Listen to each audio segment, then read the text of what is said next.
دوستان سلام، اینجا کارنکام، جاییه که لپتاپ‌های مختلف رو تعمیر می‌کنیم و نحوه تعمیر لپتاپ رو به شما نشون میدیم. امروز هم یه دستگاه ایسوس X540S رو می‌خوایم فنویسینگش رو سرویس کنیم، هاردش رو برداریم بذاریم توی تبدیل هارد کدی یا همون HDD کدی و DVD رامش رو حذف کنیم چون دیگه کسی DVD استفاده نمی‌کنه و به جای هارد اصلیش یه هارد SSD می‌ذاریم که سرعت دستگاه خیلی بالا بره. پس با ما همراه باشید.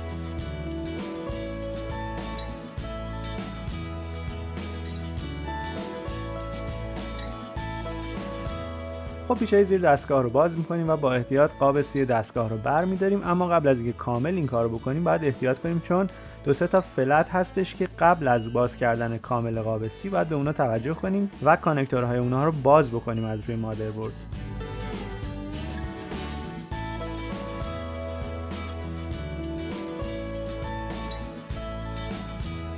این فلت ها در واقع فلت کیبورد و تاچ پد دستگاه هستن. توجه داشته باشید که این پیچ حتما باید بسته بشه و باید پیچ رسانایی باشه که دستگاه روشن بشه. به همین خاطر بعضی وقتا زیر این پیچ یک تیکه فویل آلومینیوم میذارن.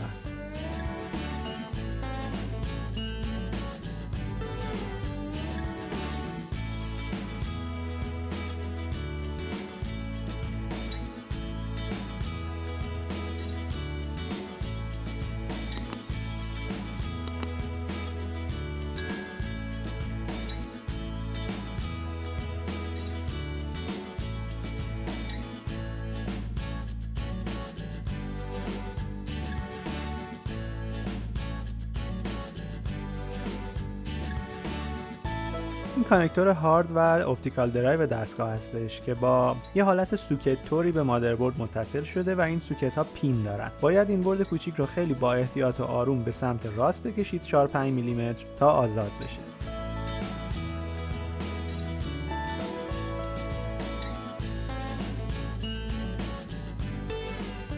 همونطور که میبینید هیت سینک این دستگاه یه هیت سینک مفصل مسی نیست. یه هیت سینک کوچیک آلومینیومیه ولی برخورد ما فرقی نمیکنه. ترمال پیستی که استفاده میکنیم باید ترمال پیست درجه 1 باشه تا بتونه کار انتقال حرارت رو به خوبی انجام بده.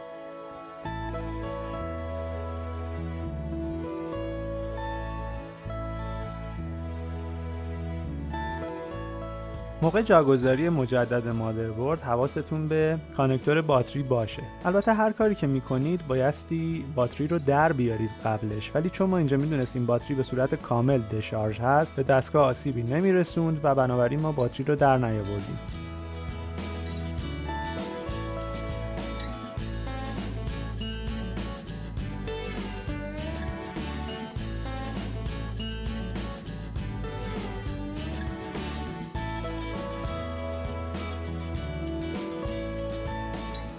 همونطور که اینجا مشاهده میکنید هارد فابریک دستگاه رو ما در سر جاش قرار ندادیم و به جاش یه هارد SSD یا Solid State Drive بستیم که این کار باعث میشه که سرعت دستگاه افزایش پیدا بکنه. به همین خاطر بایستی سیستم عامل حتما روی همین درایو نصب بشه.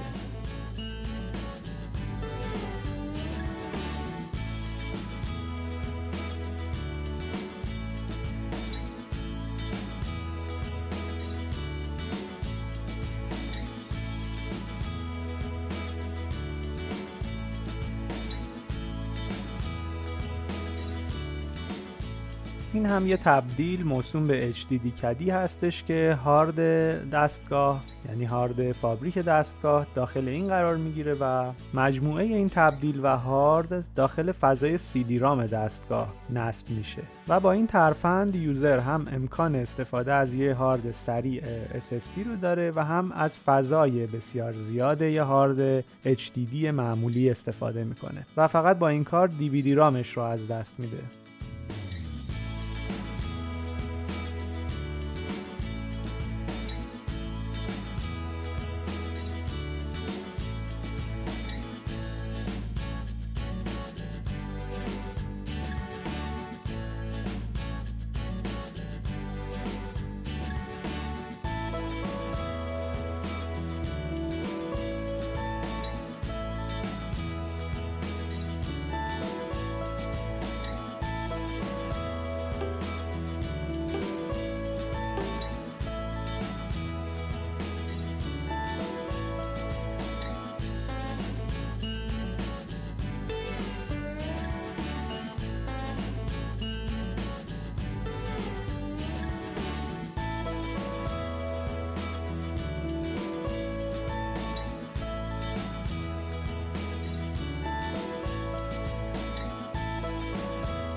خب نکته هایی که تو بستن این دستگاه هست: اول اینکه اون پیچ رسانه رو یادتون باشه که حتما ببندید. دوم اینکه اون تلق شفاف روی مادربرد رو حتما بذارید، یادتون بمونه، چون باعث جلوگیری از اتصال کیبورد و مادربرد با هم میشه. پلت تاچ پد کیبورد هم یادتون نره ببندید، یه خورده بد دسته و این یکی از ضعف‌های طراحی این دستگاه به شمار میاد. نکته بعدی که خیلی خوبه یادتون بمونه اینه که اگر احساس کردید این ویدیو مفیدیه، محبت کنید و لایکش کنید تا یوتیوب اون رو به دست افراد بیشتری برسونه.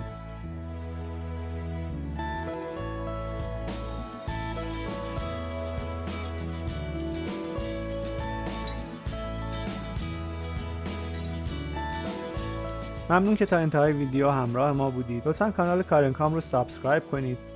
ما تقریبا هر روز به استثنای آخر هفته ها ویدیوهای آموزشی با موضوع فناوری و تکنولوژی میذاریم که البته بیشتر هولوش تعمیرات لپتاپ فعلا میگرده. در ادامه هم میتونید یکی از این ویدیوهایی رو که مشاهده میفرمایید رو پلی کنید و همچنان مهمان کانال ما باشید. و این ویدیو هم اینجا تموم میشه.